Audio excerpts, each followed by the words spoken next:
My dear brethren, this is a normal teaching. Death and burial and resurrection, it is an abnormal teaching. It is abnormal. How can you connect death and burial and resurrection in the Holy Bible? I'm not kidding. I'm not kidding, my dears. The Holy Spirit cannot connect with you. The Holy Spirit cannot connect. For you to understand the ministry of the end times, for you to understand the nature of holiness, remove all that you have learned in seminary. Remove all that you have learned to your pastors in seminary, who went to seminary. Remove them all. Take them all out. And just put one gospel in your theology first. What is that? The gospel of the kingdom of God. Learn that first before the gospel of grace. The gospel of grace is a ministry outside the church. If you wanna do evangelism, take the gospel of the grace of God. If you wanna share about the nature of the Lord Jesus Christ, why He died on the cross, take it and teach the gospel of the kingdom of God. The gospel of the grace of God.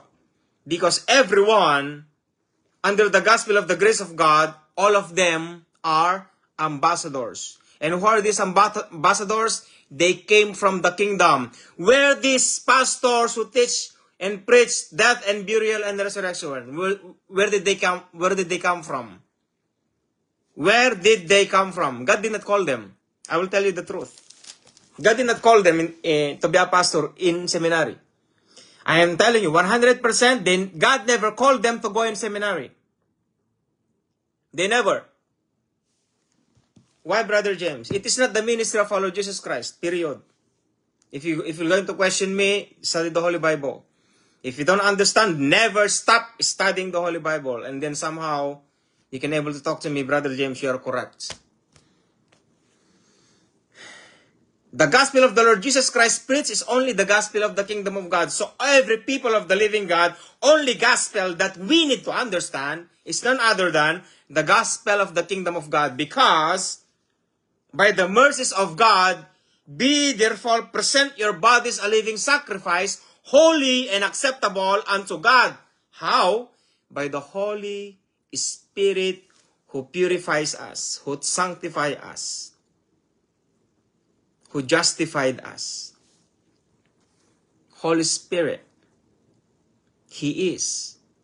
The Holy Spirit is bringing us before God as an offering before the living God, holy and acceptable unto Him, God the Father Himself. So who is the Holy Spirit then? He is all in us. I cannot just say one word. What can you say one word to the Holy Spirit? 5 seconds. 1, 2, 3, 4, 5. He is my God. That's it. He's my God. What a God can do? Well, anything. Whatever He wants to do with me, He can do everything.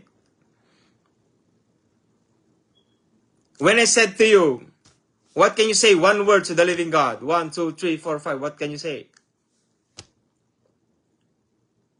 Many of you cannot say anything because you don't have a relationship with Him.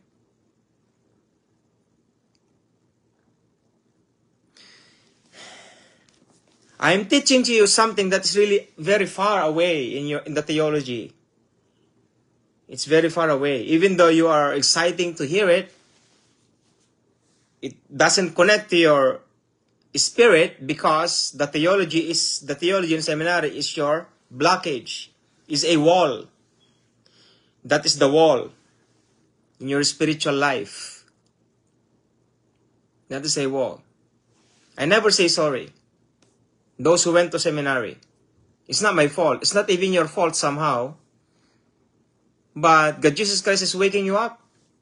Especially the Philippines. In the Philippines. Let's talk about that. Maybe, I don't know what if the Lord Jesus Christ will tell me something about you in the Philippines.